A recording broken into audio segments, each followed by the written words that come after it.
Hi. I'm going to give it a minute, see if anybody wants to join me in case anybody wants to ask questions on this topic. While I wait and see, I want to share a little story. So I was talking to my friend Janet Trevino out of San Antonio, another cuddlist, who we were discussing like my frustration with some feedback that I received yesterday from a client. Or I received the feedback today is from a client from yesterday. And she really encouraged me to video about it, that it might help me.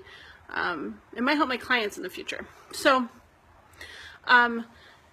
little background. I had a client yesterday, first time client.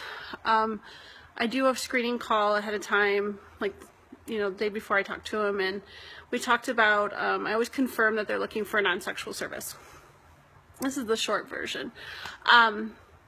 He confirmed that. He came and we had our session, and I really enjoyed it. He was a great client, and by the end, he shared that he was disappointed that he was going to leave our session sexually frustrated. And I probed a little bit and asked him, what would a session? What would you want if you could ask for what you wanted? And he communicated that to me, that he would like to be able to touch me more intimately. We'll just take out the code words there and say he wanted to touch genitals. And I said, but wouldn't that still leave you frustrated? Because he was talking about wanting to touch me. And of course then it turned into, well, of course he would end in some form of release. And that's not the service I offer. And so he left the session. I knew I probably wouldn't end up rebooking with him. I checked in with him today, as I do with all of my clients, to see how he's feeling. And he conveyed that, again, that because I wasn't offering a sexual service, that he was going to, I guess, seek that out somewhere else, which is totally legitimate. Go do that. That's totally great. What frustrates me a little bit is that I make it really clear that I don't offer a sexual service, and I'm not sure if they don't realize the feelings that are going to come up in our sessions, or if they just hope that I don't really mean what I say, but I do mean what I say. And so I think today what I wanted to kind of convey to you guys is why does it need to be non-sexual? And I've had people ask me, I've had potential clients ask me, I want the closeness and the connection and the intimacy that you can offer, the cuddly stuff, right? But I want it with sex, but I don't want to hire a sex worker.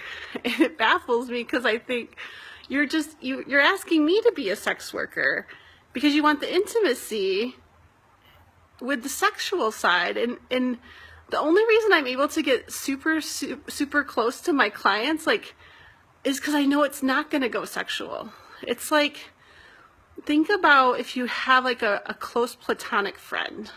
If that platonic friend has made sexual advances towards you, you have to guard yourself a little bit to not get blurry in what your boundaries are. And so when they hire me, part of my job is to hold those boundaries. That's the only way I feel safe getting close to people, is because I know it's not going to be sexual. I'm super okay with my boundaries. And so I would love for that client to come back and talk through the frustration, see if he can get beyond the sexual desires to just really enjoy sharing space together. But I don't think he's going to give me that chance. So that's why it has to be non-sexual, because that's I get to love you for an hour. I get to just be there with no agenda. And I think that being there part is the turn on. I'm present with my client, and I'm vulnerable and open, and I think that's attractive, and they don't know what to do with that feeling. I would love to work through those feelings with them. Anyways, I'm patient. I'll have a client that wants to work through that stuff eventually. Anyways, if nobody has any questions, I'll leave the video at that. I'm Michelle Renee, if you're catching this later, and I work out of San Diego and West Michigan, and you can find me at cuddlemichelle.com, and I also have a profile on cuddlist.com, so find me. I'll talk to you guys soon. Bye.